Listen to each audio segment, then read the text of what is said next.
In this video, I will show you how to make a playlist on YouTube and also how to add videos on the playlist and how to get links to share. First of all, you go to your YouTube profile and then click on YouTube Studio, and then it will show you this page.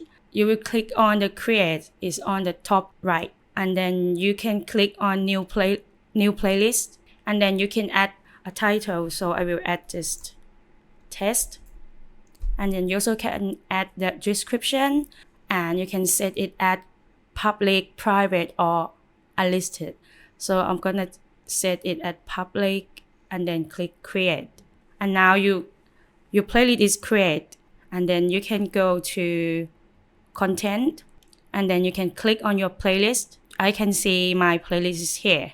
And then now we're gonna show you how to add the videos on a playlist.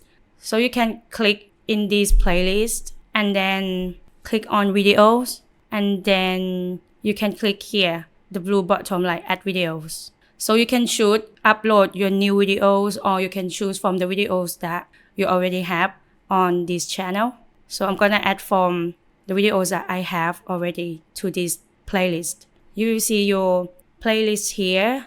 You can search the playlist, or you can just choose from here. So I will choose 2 videos. Once you choose videos that you wanna add on this playlist, and then just click here add, and now the videos that you choose is on this playlist. If you also want to share this playlist to public, you can click on details, and then you can click on these 3 dots, and then they will say you can get shareable link, and then you click on it, and then you open on a new page, and then you just paste the link here, and then you can just search, and then it will show you that playlist that you want to share to your friends. Thank you for watching.